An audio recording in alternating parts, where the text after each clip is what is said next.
Oui, allô? Oui, bonsoir. Oui, bonsoir. On va vous prendre tout de suite pour l'émission. On vous écoute.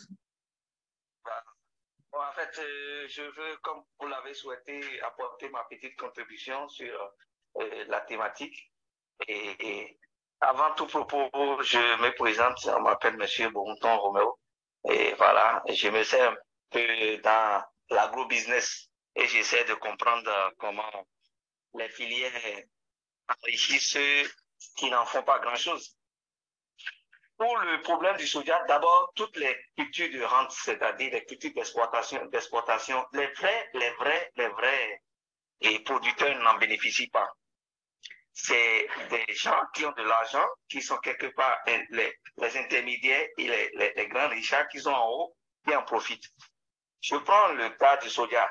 Vous voyez, quand le négociant chinois il vient, il ne va pas directement acheter chez le producteur, il est quelque part dans un hôtel à Cotonou ou à Parakou, et il y a un intermédiaire, c'est celui-là maintenant qui prend l'argent, qui va dans la campagne chercher le produit.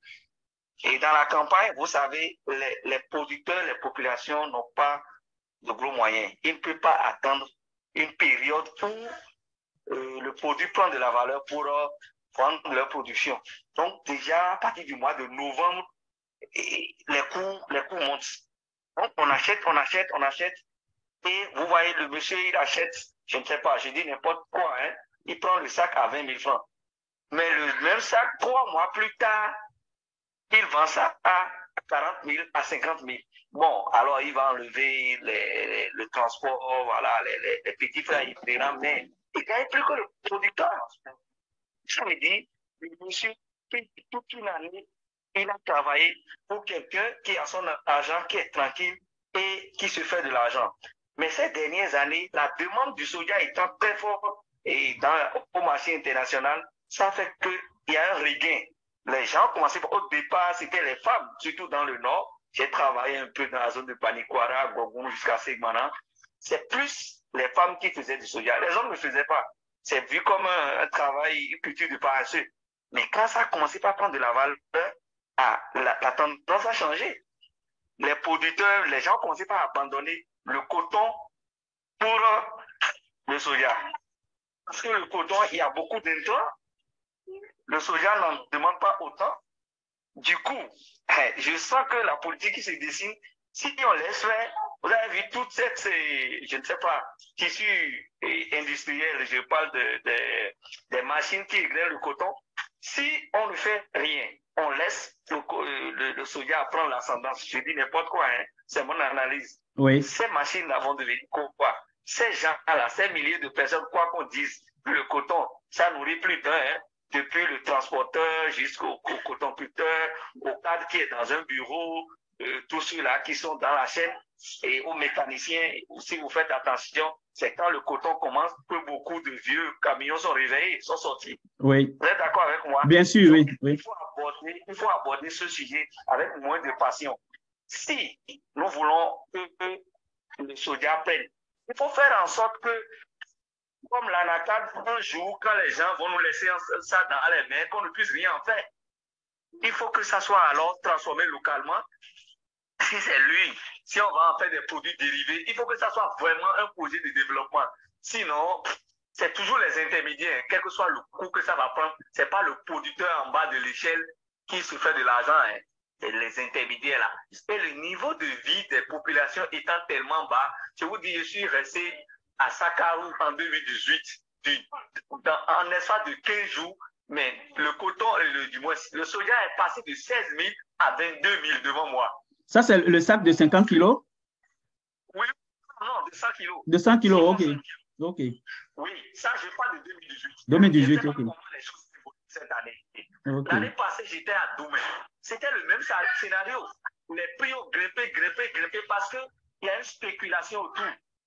Ok. Il y a une spéculation autour. Tout ça, ce n'est pas le producteur, hein, en bas de l'échelle. Parce que souvent, les vrais producteurs sont dans des milieux très reculés. Je prends un coin comme Sinandé, où je suis dans la commune dans l'arrondissement de Fort-Bourg. Il y a des petits hameaux qui sont très lointains. Et le monsieur, il n'a même pas le moyen de déplacer toute sa production. Production vers les grands centres, oui. Donc, il est obligé de bazarder. Et ce n'est que donc, c'est les intermédiaires là qui se font de l'argent dans cette histoire. Okay. Mais si on ne prend pas garde, c'est une bombe qui finira par s'exploser tôt ou tard. Parce que ces gens-là, leur situation de vie, je vous dis, si nos dirigeants pouvaient aller vraiment, c'est-à-dire si avant de venir diriger les gens, ne serait-ce que déjà au niveau communal, se promener à l'aide dans ces lieux du pays, ils vont réfléchir par deux fois avant d'adopter telle ou telle politique. Moi, j'ai eu la chance de vraiment me promener dans ces zones de production-là. Et je me dis, si on ne fait rien, ça va nous tomber dessus parce que nous pensons que nous qui sommes en ville, on est en sécurité. On n'est pas en sécurité. Hein. Si vous me permettez de dire n'importe quoi. Vous savez, ces gens-là qui sont extrêmement pauvres, si un monsieur vient les voir avec un peu d'argent, il leur dit voilà, c'est les gens là-bas là, qui conduisent, qui font que vos vies sont ce qu'elles sont. Vous ne pensez pas que celui-là rapidement peut prendre les armes et se retourner contre ses propres frères? Bien sûr, oui. Moi, je pense qu'il faut qu'on fasse vraiment attention que les gens, l'État, les dirigeants, les cadres, hein, conçoivent, savent que ces petits gens-là, c'est grâce à ces petits gens-là que tout le monde vit dans ce pays. Parce que nous, les Akouis, là, en cravate, là, quand on finit le bureau, il faut manger. Bien sûr, bien sûr. C'est ces gens-là qui sont dans ces brousses-là. Donc, oui, si on vous comprend bien, la politique qui est mise en place, c'est comme pour protéger à la fois la filière coton. C'est ça un peu? Et aussi, ce que je vois, tous ceux qui sont en train d'installer comme tissu industriel dans la zone de Glodjibé, si on ne fait rien et qu'on laisse tous ces produits-là aller à l'étranger, qu'est-ce qui sera transformé à l'arrivée? Sur place, oui. OK. Il faut ça aussi. Il faut ça aussi. Moi, je vois, il faut que ça soit une politique volontariste et que nos critiques aillent dans le sens qui font que les choses bougent et au profit de tout le monde. Il ne faut pas penser que oui, en laissant le système libéral tel que c'est, ça va nous enrichir. Non, ça ne nous enrichit pas. Ça enrichit quelques-uns. Mais la grande masse végète toujours dans la misère. Ça, c'est clair. Ça, c'est clair. Maintenant, il faut que aussi les gens prennent. Si aujourd'hui, la tendance, c'est le soja, il faut voir comment ces usines-là, on peut les transformer pour qu'ils fonctionnent en mix. Ce n'est pas compliqué, ça. Je ne suis pas un industriel. Mais on peut faire en sorte que ça fonctionne en mix. Que déjà ça soit transformé localement, ne serait-ce qu'à premier degré, avant d'être vendu. Je pense que ça va apporter des plus-values. Ça va apporter des plus-values. Parce que moi, j'ai essayé de fouiller. Même quand on dit 190 francs plancher, mais sur le terrain, ce n'est pas comme ça. Parce que quand il y a beaucoup de personnes qui demandent le produit, automatiquement, les prix grimpent. Les prix grimpent. Et quand on dit 190 francs, je suppose celui qui on a pris à Faubourg et quelque part là. Si lui, il vend ça à 190 francs, celui qui est à Paracou, il ne va pas me vendre ça à 190 francs. Parce qu'il faut voir le transport, tout ça là. Donc voilà un peu ma contribution. OK. Voilà. OK, la position est très très parce que j'étais encore dans les zones où, pas de doute, là, les plus ayant mis du retard à venir, beaucoup ont fait le soja. Le soja n'a pas besoin de grand chose, quoi. Ça n'a pas besoin d'intrants. OK. Même les choses les plus fatiguées, vous mettez du soja, ça prend. OK. Donc, du coup, les gens migrent facilement vers le soja. Vers le soja au détriment du coton, oui, on comprend un peu. Maintenant, il faut qu'on s'asseye, qu'on se pose les mêmes questions.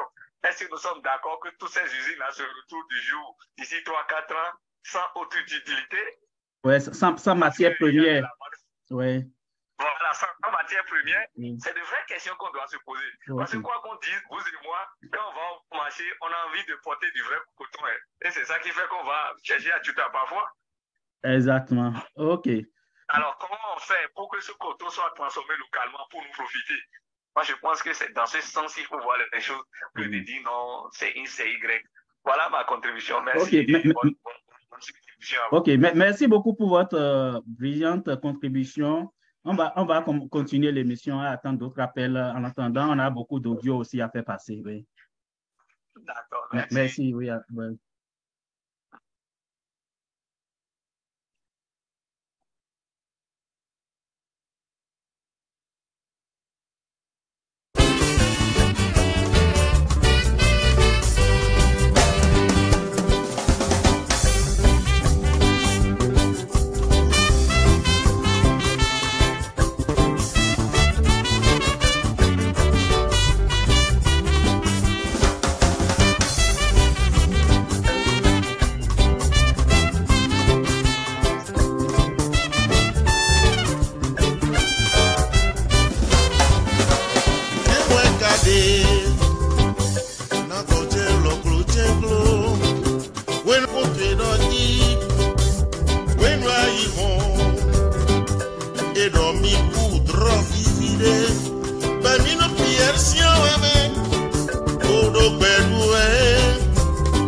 Bonjour, comme vous l'aurez constaté, l'émission a commencé à 100 à l'heure parce qu'on a eu tout de suite un appel d'un internaute.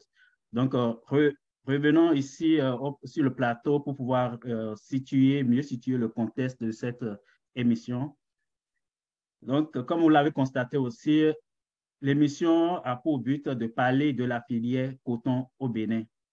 Selon les informations qui ont circulé ces derniers temps, le prix du soja serait fixé à 190 francs. Et puis, des précisions sont venues après pour dire que c'est le prix plancher.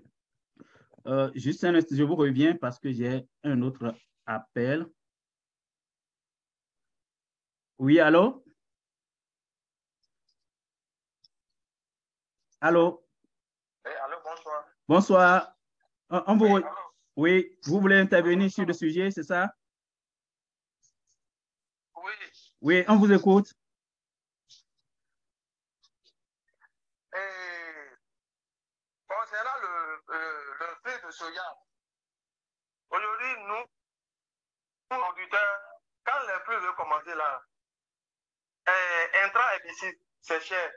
C'est ça qui était de 2000 à 4 et à 5000. Et emblavation, ça qui était de 30 000 à 40 000.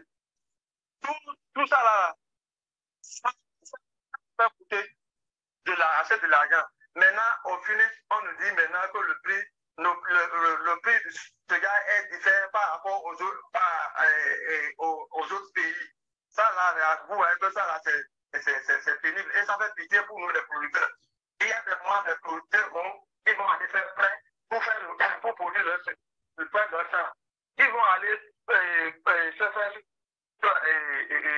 les producteurs peuvent aller encore chez les bonnes dames ou bien dans les ceux qui sont venus dans le quartier, ils vont prendre l'argent 15 000 contre un sac de les producteurs vont se fracasser, et c'est tout ça là. Et après, en fin de compte, ils vont dire que le prix, c'est pas bon. Avec tout ça, sur l'hectare, le producteur défend moins de 160 000 avant de faire son champ 1 hectare. Maintenant, le prix est à 240 000, 190 000. Vous voyez que ça là, c'est pas assez bien.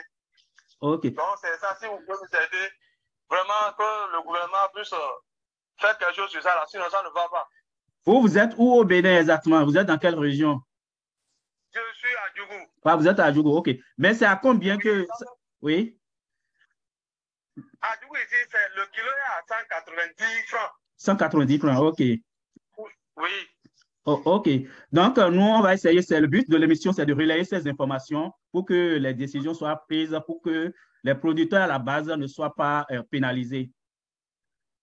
Vraiment, sinon, aidez-nous, sinon, le truc là, ça fait pitié pour nous. La raison pour laquelle nous, assez de produits, on a bloqué, on a stocké, on dit ensuite de ça, on ne va plus vendre. OK, on comprend bien. OK. Merci beaucoup pour votre appel, oui. OK, merci beaucoup. Le message est passé, oui. Merci. OK, merci beaucoup. Oui. Donc, nous venons d'avoir un appel de Djougou où le producteur vient de nous dire que le prix d'achat sur le terrain actuellement à Djougou est autour de 190 francs, raison pour laquelle eux, ils ont décidé de stocker d'abord leurs produits pour ne pas les brader. Et il s'explique, il disait tantôt aussi que avec ce prix ne permet pas de combler les dépenses engagées dans la production de soja. Il a donné l'exemple de la main-d'œuvre qui est passée de 30 à 40 000. Et il a donné d'autres exemples aussi qui justifient le fait que le prix proposé n'est pas un prix qui est intéressant vraiment pour les producteurs à la base. Donc, vous pouvez toujours continuer à appeler si vous avez des commentaires à partager avec nous pour la réalité du terrain, parce que souvent les informations qui circulent sur les réseaux sociaux ne sont pas toujours fiables. Donc, c'est bon d'avoir les vrais acteurs qui sont sur le terrain, les gens qui s'échinent à produire. C'est bon d'avoir aussi leur avis pour qu'ils puissent partager leur vécu et leur quotidien. Donc, moi, je vais continuer dans mon introduction. À tout moment, quand les appels sont prioritaires, si on reçoit un appel, on va arrêter quand même pour pouvoir écouter l'internaute qui appelle ou bien l'auditeur qui appelle en ce moment-là. Donc, je disais tout à l'heure que le prix du soja au Bénin, paraît-il que c'est le prix plancher, c'est à 190 francs, contrairement au prix pratiqué dans la sous-région, au Togo, au Nigeria ou en Côte d'Ivoire, où les prix varient de 390 à 600 francs. Donc, il y a quand même un écart qui est énorme. Malgré le rétropédalage du gouvernement sur l'interdiction d'exportation de soja depuis plusieurs semaines, des producteurs de tout le pays, comme vous l'avez entendu tantôt aussi, s'élèvent contre le système mis en place par Patrice Talon et ses amis au détriment des producteurs. Comme dans la filière coton, c'est l'acheteur ici qui fixe le prix auquel il veut acheter les durs labeurs de nos producteurs. En somme, les producteurs sont contraints de brader et ceux qui n'ont pas les ressources sont contraints de brader leur production au bon vouloir de l'acheteur. Puis, ce sont des Béninois parfois qui ne connaissent rien à la filière, qui ne connaissent même pas les zones de production, qui fixent le prix et qui vont à l'Assemblée verser des larmes de crocodile pour saluer les performances agricoles, alors qu'on ne sait pas en réalité ce que vivent nos producteurs sur le terrain. On peut faire un autre constat pour dire que lorsqu'on regarde les filières agricoles un peu partout dans la sous-région, Bénin, on prend l'exemple de la Côte d'Ivoire qui est quand même un exemple intéressant. Lorsque vous prenez une filière agricole en Côte d'Ivoire, vous constatez que on prend une filière, on a plusieurs milliardaires dans la filière, mais lorsqu'on arrive au Bénin, on voit que dans les filières agricoles, on a 1 milliardaire et tout le reste, ce sont que des gens qui sont pauvres et qui travaillent du lever du soleil au coucher du soleil et ils sont très, très, très pauvres. Donc, comme vous l'avez constaté, le format de l'émission aussi, c'est une émission spéciale parce qu'à cause de la sensibilité du sujet, nos invités, aussi bien que les internautes, n'ont pas voulu prendre la parole en public. Vous savez comment ça fonctionne actuellement au Bénin pour un oui ou un non. Vous pouvez vous retrouver en prison pour des années. Donc, ça fait que beaucoup de personnes ont du mal à s'exprimer ouvertement pour protéger leur famille et autres. Nous avons quand même reçu quelques audios. On a reçu des gens qui nous ont envoyé des audios, mais certains ont requis l'anonymat.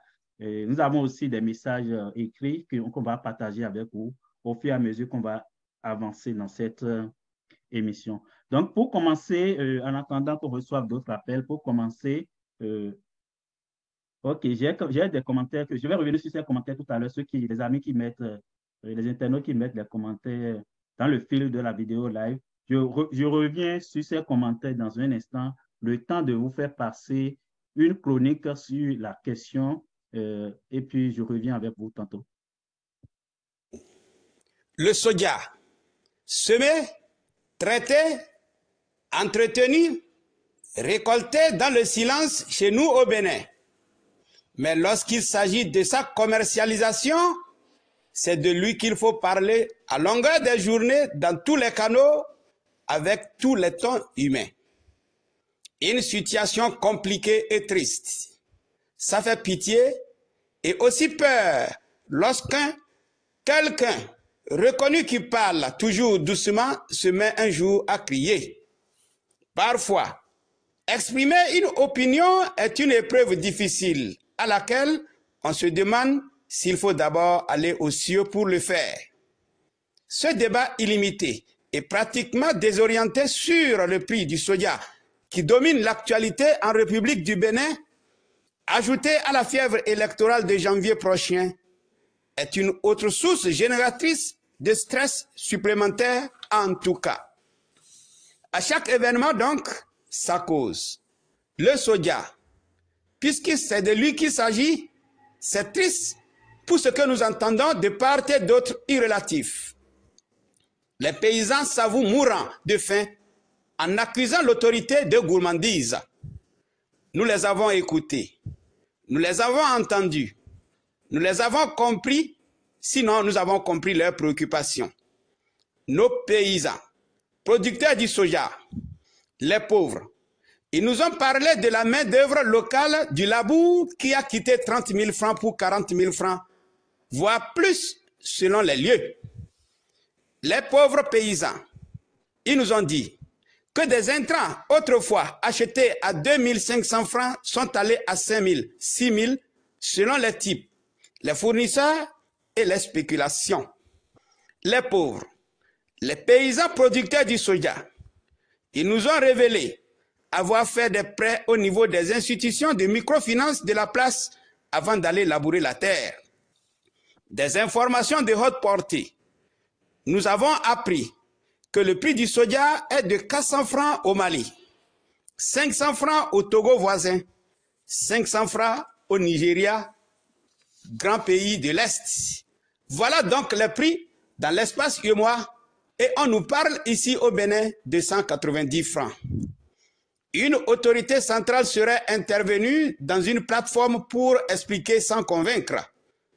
L'autorité aurait dit que c'est le prix plancher et non le prix d'achat. Que devons-nous retenir? La situation est complexe et fait réfléchir. Qui donc pour nous dire le prix plancher au Mali, au Togo, au Nigeria? Le commun des Béninois voudrait savoir qui se victimise ici, qui victimise l'autre là, qui a donc raison et qui a tort. Ce que le chroniqueur peut dire ici, ce n'est qu'un conseil. Lorsqu'on dort sous climatiseur, lorsqu'on se déplace avec véhicule climatisé, lorsqu'on travaille dans un bureau climatisé, on est appelé à associer sa vie à la crainte de Dieu, à la pitié, surtout dans les prises de décision. Au cours d'une sortie médiatique du chef de l'État, son Excellence, Guillaume Athanase Patrice Talon, au lendemain de sa prise du pouvoir, il a dit que c'est bon de mobiliser des milliards pour la réalisation des infrastructures routières, mais il a mieux. Le mieux ici, il dit que c'est d'investir, promouvoir et encourager les travaux champêtres. Le message a été bien entendu. Le message a été bien perçu. Le message a été bien exécuté. Assez de Béninois se sont reconvertis et ont gagné la terre. Cette projection du Père de la Nation fut le même thème phare de la tournée gouvernementale sur la cherté de la vie. Le soja. Le soja produit au Bénin aujourd'hui a donné. La moisson a été belle. La demande est excessive sur le plan international selon les informations. C'est le lieu alors de permettre aux paysans d'en profiter. C'est le Bénin qui gagne. Abdel Wahab Tchassama, l'homme de ses propres inspirations, je vous remercie. Merci à Abdel pour cette chronique que nous avons partagée avec vous, qui plante vraiment bien le décor par rapport à la situation du soja au Bénin. Donc, vous me permettez de commencer à lire quelques commentaires ici.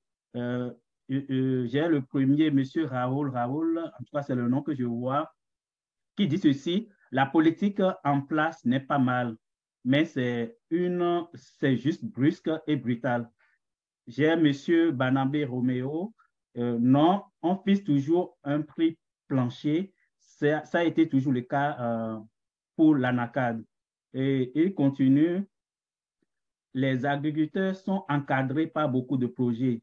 C'est le cas de ProSol qui aide les producteurs avec l'usage de l'inoculum pour accroître la germination. Donc, voilà les commentaires. On attend toujours les appels. Je crois qu'on a un appel actuellement. Oui, allô? Bonsoir. Bonsoir. Oui. Est-ce que vous voulez intervenir par rapport à l'émission, c'est ça? Oui. Oui, on vous écoute. Oui, s'il vous plaît, bon, je viens de vous prendre avant quoi. OK. Oui, vous pouvez intervenir. Oui, on vous écoute, oui. Je voudrais savoir le sujet, quoi. C'est de parler que j'appelle le fils Paul. OK, le sujet, on parle de la filière soja parce que les producteurs sont en train de dénoncer les prix proposés par le gouvernement. Et c'est ça, on a dit, si vous avez votre point de vue à partager avec nous, vous pouvez intervenir. c'est vraiment un sujet vraiment qui nous tient au cœur, surtout nous, les pauvres misérables paysans. Normalement, nous qui devons être heureux. Aujourd'hui, dans toutes les filières, on ne s'en sort pas. Maintenant, Dieu me dit, le Seigneur a commencé par nous secourir un peu. Mais à notre grande surprise, les gouvernants qui ont leur salaire, maintenant, ils ont encore commencé par mettre les yeux sur ce que nous pouvons avoir quelque chose. Et le paysan est devenu un misérable qui ne peut même pas souvenir aux besoins de ses enfants. Une scolarité, on ne peut même pas envoyer les enfants à l'école. Nos femmes, même s'ils tombent malades, on ne peut même pas les soigner. Si nos jeunes garçons prennent les retraites, on n'a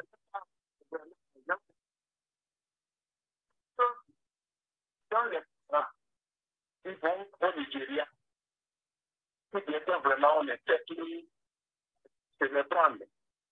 Mais cette fois-ci, les producteurs en train vraiment de se réunir, de s'organiser pour pouvoir vraiment lutter, pour pouvoir demander au secours, pour qu'on puisse vraiment trouver un terrain d'entente.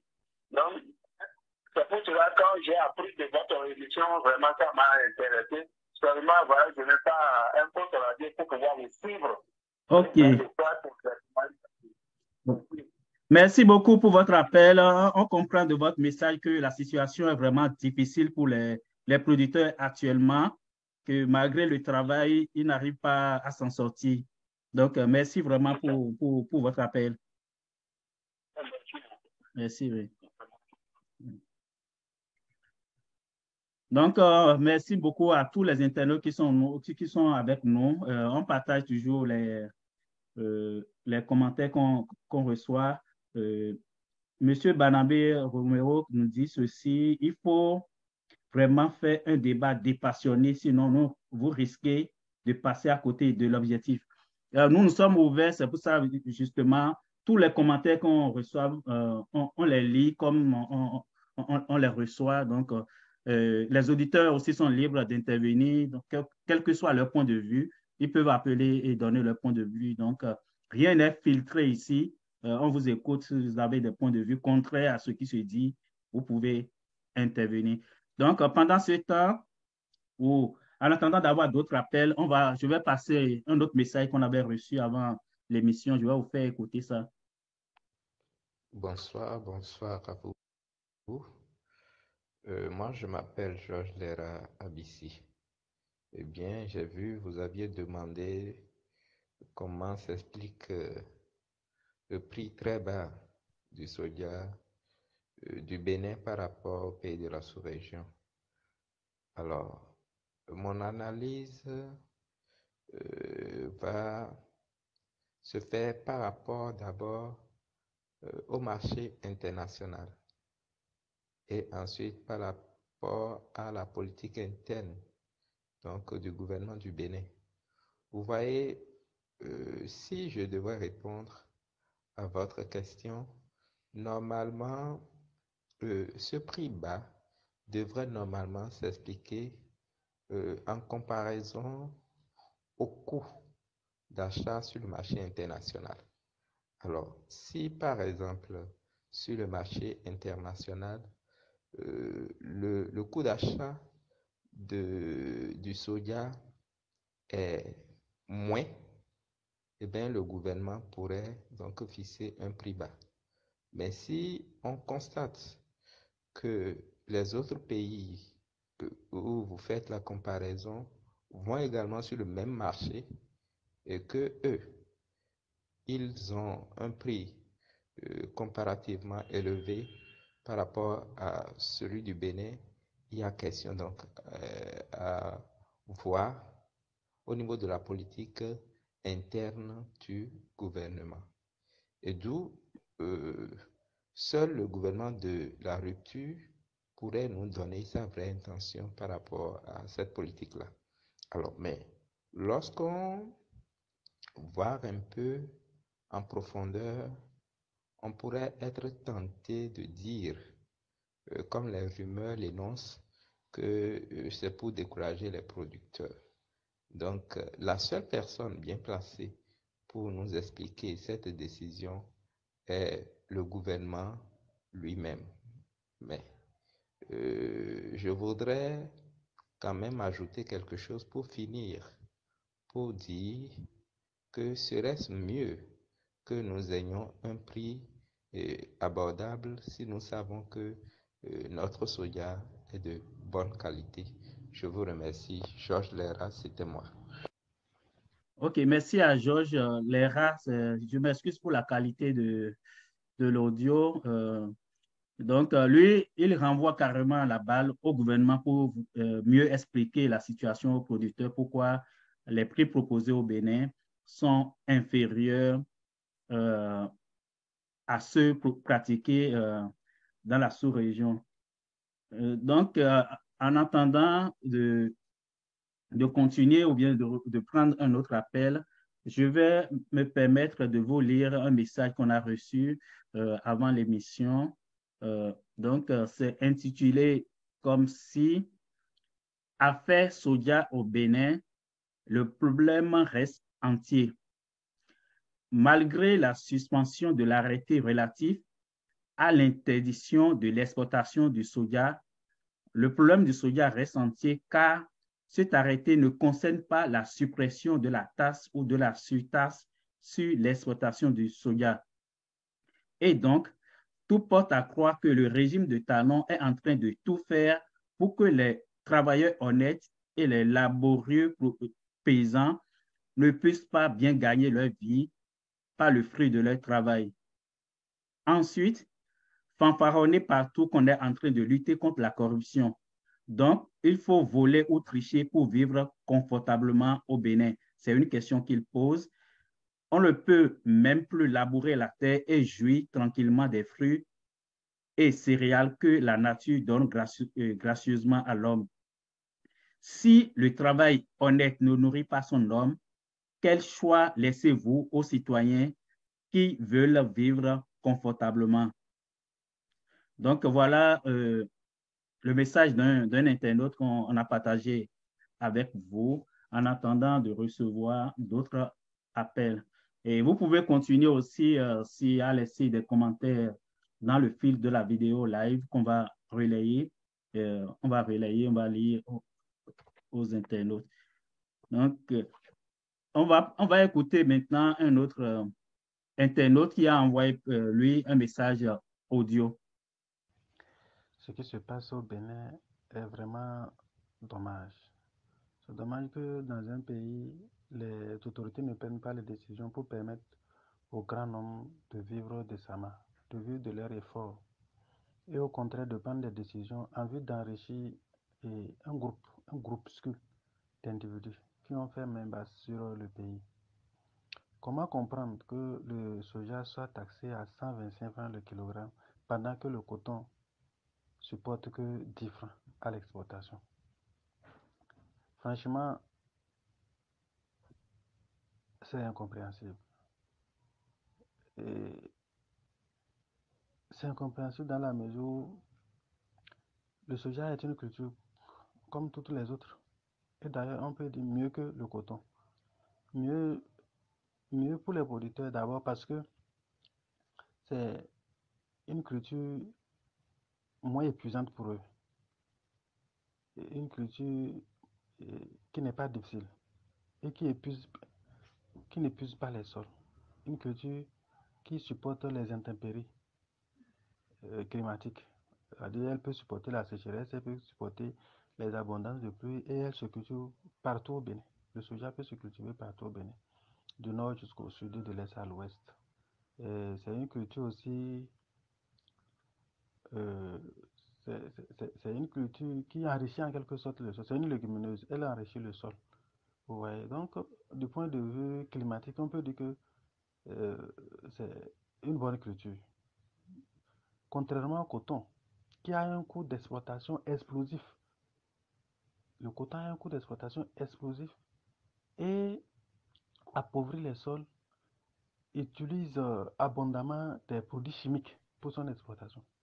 C'est-à-dire pour cultiver du coton, on utilise abondamment les produits chimiques. Moi qui parle, j'ai été acteur de la filière coton au Bénin. Je sais de quoi je parle. Et donc, on utilise beaucoup de pesticides, d'herbicides, d'insecticides dans la culture du coton. Ce n'est pas le cas pour le soja. Et donc, le coût d'exploitation du coton, il est très explosif. C'est pourquoi vous ne verrez pas au Bénin des gens installés, des gens qui sont dans d'autres cultures ou dans d'autres activités qui investissent dans la culture du coton. C'est une activité des paysans. Puisque si vous devez investir votre sou dans le coton, ce n'est pas rentable. Le coût d'exploitation est bien au-delà de 200 000 francs à l'hectare. Le coût d'exploitation à l'hectare avoisine les 300 000 francs à l'hectare. Vous voyez. Et donc, lorsque l'on fixe le prix du kilogramme à la fin de la campagne à 300 francs le kilogramme, le paysan, en fait, il va en perte. Mais le paysan qui cultive à la main est lui-même. Il ne le ressent pas parce que c'est sa force qui travaille. C'est sa force qui laboure, c'est sa force qui récolte, c'est sa force qui fait sa clôbutage et tout. Donc à la fin, lorsqu'il voit le reste, après le prélèvement des coûts des intrants et autres, lorsqu'il voit le reste, pour lui, il a gagné. Mais à vrai dire, si on se met dans un schéma économique, et on fait le plan d'exploitation, le coton n'est pas une culture rentable aujourd'hui au Bénin. Ce n'est pas une culture rentable. Or, le soja a un coût d'exploitation très bas et moins épuisant pour les paysans. Voilà pourquoi les paysans se tournent vers cette culture-là. Et donc, comme le groupuscule qui profite des richesses du Bénin a compris cela, on cherche à maintenir de manière artificielle les prix d'achat du soja graine bas. On cherche à maintenir ces prix-là bas, de sorte que le coton soit privilégié et que les gens courent derrière le coton. Sinon, comment comprendre que l'on taxe à 125 francs le kilogramme à l'exportation pour le soja et 10 francs pour le coton? C'est inadmissible, c'est incompréhensible. Pourquoi on va exporter le coton à 125 francs le kilogramme? Pourquoi? Pourquoi on peut taxer de cette manière-là? Si l'objectif n'est pas d'arrêter, de stopper net la propension de cette culture-là et de défavoriser donc le monde paysan. Nous sommes malheureusement dans un pays où les producteurs, la masse paysanne n'est pas informée. Vous voyez, il y a beaucoup d'ignorance. Sinon, ça va être une sanction immédiate. Ce n'est même pas une question de dire on attend qu'il y ait élection. Non. Il y aura une protestation immédiate et totale de la frange paysanne et qui est d'ailleurs la plus importante. Et c'est incompréhensible que dans un pays, on ne prenne pas de décisions pour favoriser les plus pauvres. Et qu'on prenne des décisions juste pour que le groupuscule s'enrichisse. Si l'on veut qu'on continue de cultiver le coton, il va falloir trouver des mécanismes pour permettre aux paysans de produire de plus en plus de manière rentable le coton et non le forcer à produire le coton. De toute manière, si c'est sur ce schéma-là que les autorités béninoises se lancent, je pense que ça n'a pas d'avenir. Ça n'a pas d'avenir. Le coton n'aura pas d'avenir de cette manière-là. Il vaut mieux négocier avec le paysan et qu'il trouve son intérêt à produire le coton au lieu du soja. Si on va lui forcer à produire le coton avec les récoltes de coton qui sont très pénibles, très difficiles et très coûteux en termes, en termes financiers et humains, franchement, je pense que l'élite béninoise a abandonné. Elle a abandonné sa population. Parce que ça doit être une préoccupation nationale. À tous les niveaux, que ce soit les partis politiques, que ce soit les acteurs sociaux, les ONG et consorts, tout le monde devait s'interroger pourquoi l'on refuse aux paysans de bénéficier de ces efforts. C'est inadmissible. C'est inadmissible, d'autant plus que 75% de la population du pays est paysanne. 75%, plus de 75%, j'allais dire, de la population du pays est paysanne. Comment comprendre que les autorités au plus haut niveau prennent des décisions sans tenir compte de cette proportion, sans vouloir que cette proportion-là se sorte du joug de la pauvreté. Pourquoi alors on travaille pour le pays? Pourquoi? Il faut prendre des décisions pour permettre au grand nombre de sortir de la pauvreté, de quitter la misère, de pouvoir instruire les enfants, de pouvoir s'éduquer, de s'héberger aisément. Sinon, pourquoi on est dirigeant d'un pays si on ne veut pas faire cela, si on ne veut pas décider pour le grand nombre, si on veut décider seulement pour le groupuscule, et le même groupuscule dans tous les secteurs stratégiques de l'économie nationale? Franchement, c'est déplorable et il va falloir que tout le monde prenne ce problème-là à bras le corps et que les paysans soient informés. Il faut qu'ils aient l'information pourquoi le soja cette année au Bénin est très bas, contrairement aux pays voisins comme le Nigeria, comme le Burkina, comme le Togo, où les gens vendent bien. Et qu'au Bénin, l'on refuse à la masse paysanne de profiter de ces efforts et de profiter des coûts mondiaux du soja. Bonjour le forum. Ok, merci à cet internaute. Malheureusement, son audio, la qualité, le son était un peu faible pour le message. J'espère que vous avez bien entendu ce qu'il a dit, mais pour revenir sur ça rapidement, il déplore le fait que les taxes à l'exportation, la taxe à l'exportation de soja est de 125 francs le kilo, alors que sur le coton, cette taxe est de 10 francs le kilo. Donc, selon lui, selon son interprétation, on fait tout pour pouvoir décourager la production du soja, alors que lui, il estime que c'est une culture qui est facile à produire et qui, selon lui, est beaucoup plus rentable que la production du coton. On avait eu un internaute beaucoup plus tôt qui lui, nous disait plutôt qu'il faut vraiment trouver un certain équilibre entre la production du soja et la production du coton, vu que pour le coton, il y a quand même un tissu industriel qui est déjà en place. Donc, si on fait la promotion du soja en défaveur du coton, qu'est-ce que ces usines qui sont sur place vont devenir, parce que ces usines risquent de manquer de matières premières.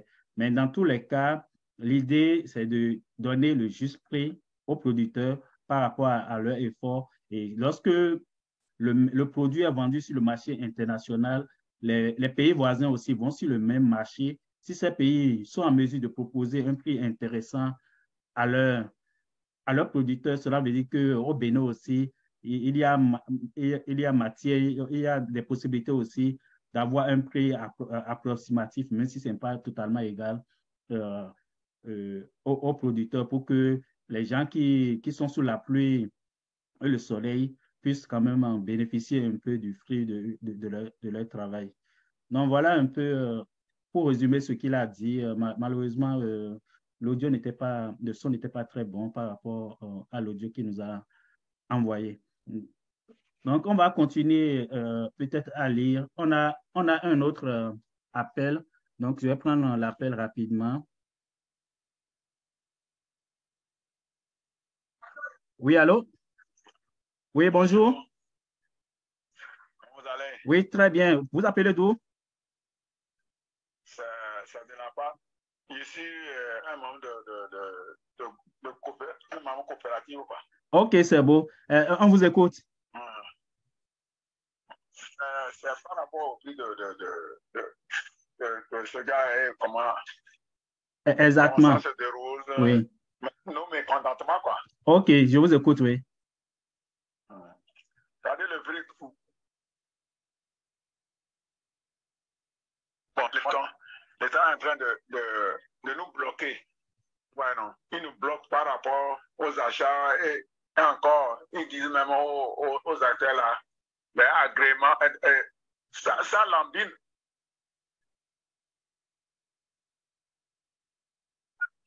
Oui, alors, je vous écoute, oui.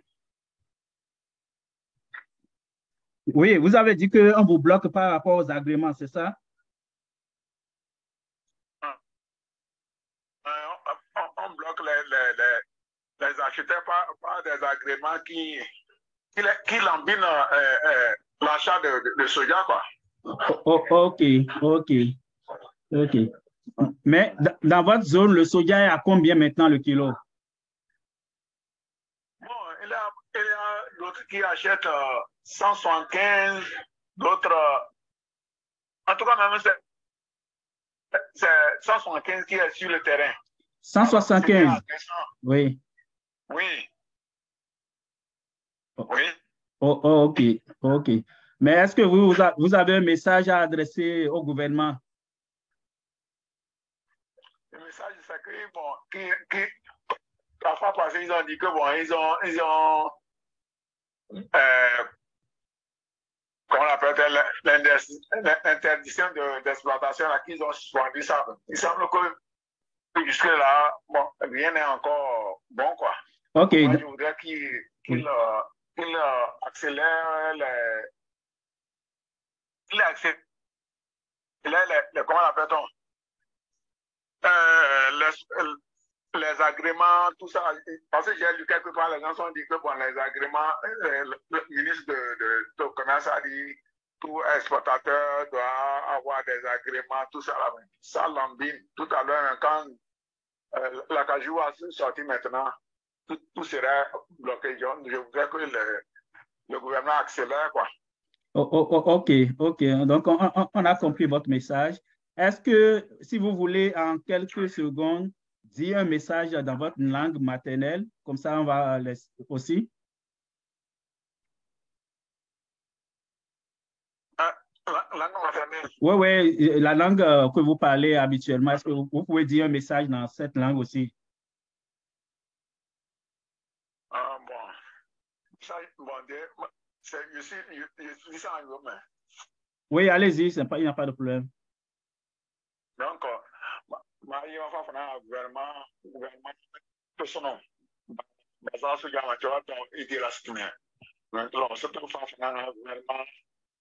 Les sonné des membres, les tenants, quand il y a la guinée, quand il y a la guinée, la finaga, on l'a la camene affirmative, la camene besoin.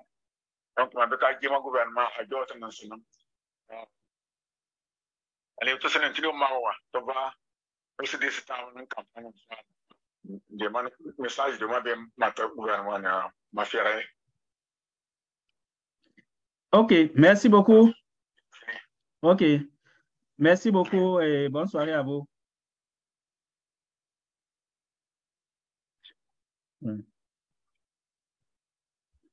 Donc, à écouter ce producteur qui fait partie d'un groupement de producteurs,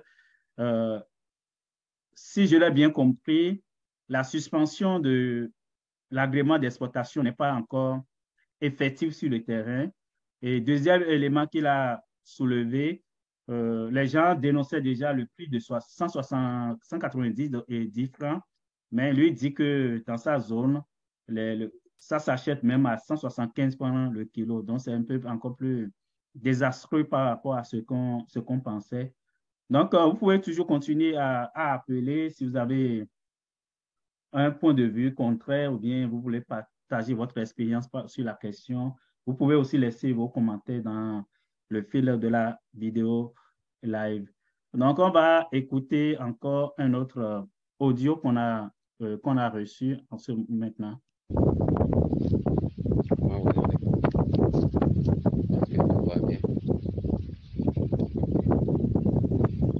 C'était temps, j'entends les gens réels et tout le monde a crié, surtout au nord, parce que c'est les nordistes qui produisent le soja et le coton. Voilà que le gouvernement a fixé l'argent du soja à 190 francs et actuellement, je pense qu'il n'y a aucun cultivateur qui ne se plaint pas. Ce que je dis là, ce n'est pas affaire de politique, hein. Je ne suis ni mouvancier ni opposant, hein. Je suis seulement un pauvre cultivateur. Mais à un certain moment donné, nous sommes obligés de réagir quand même. Tout ça là, on ne comprend rien au Bénin. Au Togo, tout près là, le kilo de soja est déjà à 500.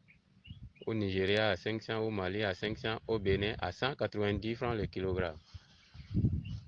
C'est quelle politique? Si nous comprenons bien, c'est une politique très facile à dire, hein, parce qu'on produisait du coton. Et le coton, c'est un marché noir. personne ne comprend ce qu'il y a dedans. Personne ne comprend ce qu'il y a dedans. Et le soja, tout le monde comprend, parce que c'est les sacs qui parlent là-bas. Alors que le coton, bon, c'est comme ça. On vous donne l'engrais, vous ne savez pas à combien on a payé. On vient vous revendre. Le coton même, vous ne savez pas, on ne sait pas à combien on paie ça au marché mondial. Tout a augmenté de prix. Mais le coton même n'a pas augmenté de prix. C'est pourquoi les gens sont en train de laisser le coton. On dit qu'on a augmenté le prix du coton. On a augmenté le prix du coton et les intrants sont intacts. À un calcul bien fait, l'argent du coton n'est pas augmenté. L'engrais a augmenté de prix. L'herbicide, l'insecticide, tout a augmenté de prix. Donc, affaire de coton, laissez de dire on a augmenté l'argent du coton. Non. Le soja même, ce qu'on ne comprend pas, c'est parce que les gens ne veulent plus produire le coton que le gouvernement est en train de faire ça là sur le soja pour décourager les cultivateurs. Quand il fait ça, les cultivateurs seront découragés et ils vont encore produire le coton. Alors que ça là, je vois que c'est gauche. C'est gauche. C'est pas ça qui va faire produire le coton. Non, non, non, c'est pas en descendant l'argent du soja qu'on va produire le coton. On ne va même pas produire le coton. Et chers cultivateurs, chère population du Nord, parce que c'est au Nord qu'on produit. Ça là, nous aussi, nous pouvons faire grève. Ce n'est pas la France qui viendra nous défendre, ni l'Amérique. Non, non, non. Nous pouvons nous défendre nous-mêmes. Comment? Lever une motion de grève. L'année prochaine, 2023-2024, on ne produit ni coton, ni soja. Là, on va voir qui est plus fort. Si c'est le gouvernement qui est plus fort, si c'est les cultivateurs qui sont plus forts, là, on verra. C'est ça. Nous, les cultivateurs, nous pouvons gréver. Nous ne sommes pas agents permanents de l'État. Pour dire après, quand tu vas aller, on ne va pas te payer ton argent ou bien on va te radier de ton service. Non. Qui va radier qui? Le cultivateur n'est pas celui qu'on va radier. On peut faire une grève d'une année. On ne produit pas soja ni coton. Là, on verra qui est qui. Si c'est le gouvernement qui est plus fort que nous, on nous piétine comme les chaussures qu'on met sur le pied là. Là, on va voir. Parce que le gouvernement est en train de nous piétiner. Le gouvernement nous piétine. On nous prend comme l'eau avec laquelle on a lavé les vaisselles, on va verser là. C'est ça que moi je pense maintenant. Sinon, trop c'est trop. Trop c'est trop. Au Togo à côté ici. Et on bloque les frontières. Il ne faut pas bloquer les frontières. Laissez les frontières. Si le soja est à 40 000 ou à 50 000 au Togo, si au Bénin aussi c'est 50 000, qui va envoyer ça au Togo? Si le soja est à 50 000 au Bénin, 50 000 au Nigeria, qui va envoyer ça au Nigeria? Chaque année, les gens viennent chercher chez nous parce que notre gouvernement est en train de nous, je ne sais même pas quel mot employer là. Les gens vont venir. Faites ça au même prix. Laissez les frontières si quelqu'un va aller. Si au Togo c'est à 40 000, si au Bénin c'est à 40 000, qui ira chercher? Qui va venir chercher au Bénin pour aller au Togo? Non. C'est le gouvernement qui fait tout ça là. C'est parce que la production de coton est en train de baisser. C'est ça qui amène tout ça là. Oui, les intrants, avec le soja de cette année là, l'herbicide qu'on payait à 2500 est passé à 5500. Le labo était à 30 000, ça a passé de 30 000 à 40 000. Pourquoi? Parce que le gasoil est cher. Le gasoil est cher. Et tout ça là, on ne regarde pas ça. Les gens vendent leurs choses chères, mais chez nous, on vient ramasser. Moi, je vais dire ramasser. On vient ramasser pour nous. Non, nous ne sommes pas des esclaves quand même. Même au moment où les Blancs venaient prendre nos parents pour aller en France, l'esclavage là n'était pas comme ça. Non, non, non. On nous traite pour des esclaves au nord. On nous traite pour des esclaves au nord. Et ce n'est pas bien. Nous sommes tous au Bénin, nous sommes béninois. Toi qui as ta marchandise, ce n'est pas toi qui vas fixer le prix, c'est quelqu'un qui va te fixer le prix. Et le coton qu'ils veulent qu'on cultive là, tu vas cultiver le coton. Tu vas tout faire. Tu vas vendre le coton là, c'est 2 mois, 3 mois après qu'on va t'envoyer l'argent. Ça là, c'est quoi ça? On trouve une filière encore, on est en train de barrer la filière pour dire de cultiver le coton. On ne va jamais cultiver ce coton là. Si vous allez laisser la filière soja, laissez. Si vous n'allez pas laisser, allons-y. Mais moi, à partir de l'année prochaine, dans mon champ, il n'y aura pas ni soja, ni coton. On va tout laisser. Et si les producteurs, les cultivateurs du Nord vont m'écouter, on doit faire une grève d'une année. Un an plein sans soja, sans coton. Là, on verra qui est fort et qui est faible. Ça là, il faut qu'on s'entende, forum par forum. Le coton, laissons ça. Le soja, laissons ça. Chacun n'a qu'à cultiver ce qu'il va manger. Et là, on verra qui est fort et qui est faible au Bénin. Au fait, c'est le Nord qui nourrit le Bénin. Et tous les intérêts de la culture, c'est le Nord. Mais on commence par nous piétiner. On nous piétine. On nous prend pour des esclaves. Nous ne sommes pas des esclaves. Au Nord, nous ne sommes pas des esclaves. Si on peut faire une grève d'une année, ce serait bon. Sans soja, sans coton. Merci, mes amis. OK, cet internaute, lui, il propose la solution extrême. Donc, il voudrait que, pour faire entendre raison aux autorités, que les producteurs de soja et de coton fassent une grève d'une année, ne produisent pas pendant une année. Donc, c'est ça, lui, il propose comme solution.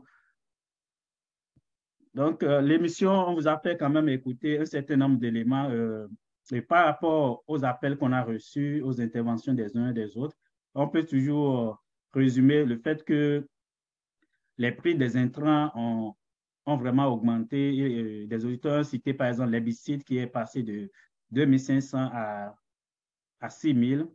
La main-d'œuvre aussi, le labo, c'est ça qui était 30 000 à 40 000. Donc, les producteurs ressentent quand même ces coûts qui sont énormes et en contrepartie, ils n'ont pas toujours le retour quand il s'agit de vendre leur production pour pouvoir compenser cette inflation, cette augmentation de prix. C'est pour ça que beaucoup sont quand même mécontents par rapport aux prix qui sont proposés pour racheter leur production. Donc, on a encore quelques minutes. Si vous pouvez toujours appeler. Pendant ce temps, moi, je vais juste partager avec vous les commentaires que j'ai reçus. Donc, Monsieur Banabé Roméo, il dit ceci: il faut chercher à savoir est-ce que les prix dans les autres pays sont fixes ou variables. Et puis, il a dit, comme je l'ai dit, c'est une question de politique interne. Donc, selon lui, le gouvernement, dans sa politique interne, a le droit de fixer, en tout cas, c'est ce que j'ai déduit de son explication, a le droit de déduire, de fixer quand même les prix pour les produits agricoles. Un autre commentaire, si on avait un vrai parlement, il revenait aux députés d'interpeller le gouvernement sur le cri de cœur des producteurs. Ça, c'est un problème crucial, effectivement. On suppose que le Parlement, les parlementaires représentent le peuple.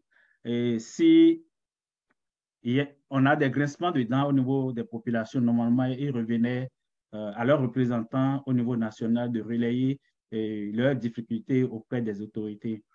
Malheureusement, le Parlement de Limora, on sait ce que c'est devenu depuis 2019. Donc, c'est les gens qui sont là pour d'autres agendas qui n'est pas un agenda du peuple. Voilà pourquoi il est difficile de se fier à eux ou bien de passer par eux pour pouvoir aller chercher des réponses aux questions ou aux réalités que rencontrent les populations à la base. Donc, je lis, vu que le débat, on l'a lancé, ça fait quelques semaines, donc quelques jours quand même. Donc, on avait reçu plusieurs commentaires sur notre page Facebook. Et si vous permettez, je vais quand même lire quelques-uns avant de clore cette émission. Meillon Caramel qui dit que c'est le producteur béninois qui souffre de par la main de ses dirigeants.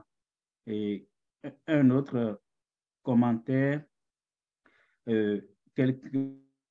Adamassi qui dit la filière soja est une filière à ne pas encourager. Selon lui, le Bénin a bien fait de banaliser le prix de soja. Cela va pousser les agriculteurs à se focaliser sur des cultures dont le Bénin a vraiment besoin pour nourrir sa population.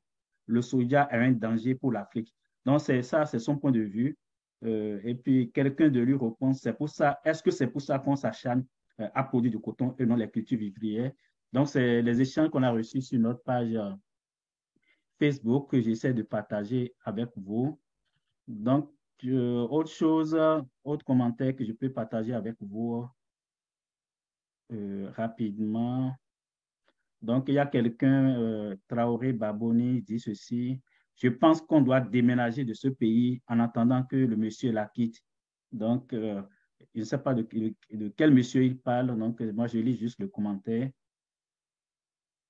Et quelqu'un dit ceci, que chacun profite au maximum de son temps car il finira de toute façon un beau jour. Donc, voilà un peu quelques commentaires que vous pouvez aller lire vous-même dans les détails au niveau du sujet. Quand on a lancé le sujet sur notre page, on a eu plus d'une centaine de commentaires. Je ne peux pas les relayer ici, sinon l'émission sera trop longue quand même. Vous pouvez aller lire si vous êtes vraiment intéressé par le sujet dont on a parlé aujourd'hui. Donc, je voudrais remercier quand même tous les intervenants, ceux qui ont appelé en direct et aussi ceux qui avaient envoyé des messages écrits ou bien audio qu'on a essayé de partager avec les internautes. Le débat va continuer. On espère que dans les prochains jours, comme on a noté un rétro-pédalage par rapport à l'interdiction d'exportation, peut-être les prix proposés aux producteurs seront revus à la hausse ou on peut laisser la possibilité aux producteurs de choisir leur acheteur pour pouvoir aller chercher le juste prix par rapport à l'effort qu'ils ont fourni. C'est eux qui savent combien ils ont consenti pour pouvoir produire à l'État. Donc, normalement, on doit leur permettre d'aller chercher un prix qui leur permet de ne pas tomber en perte. Donc, c'est vraiment important que sur le terrain, on puisse trouver ce juste milieu pour permettre à nos producteurs de ne pas rester sous la pluie et le soleil et de continuer à ne pas mourir de faim, à ne pas envoyer leurs enfants à l'hôpital quand ils tombent malades, comme un internaute nous a dit tout à l'heure. Donc, c'est quand même désagréable comme situation qu'il faut trouver les moyens pour pouvoir corriger. Donc, une fois encore, merci pour tous ceux qui ont appelé. Merci aussi ceux qui ont suivi l'émission en direct. Donc, on se donne rendez-vous très prochainement.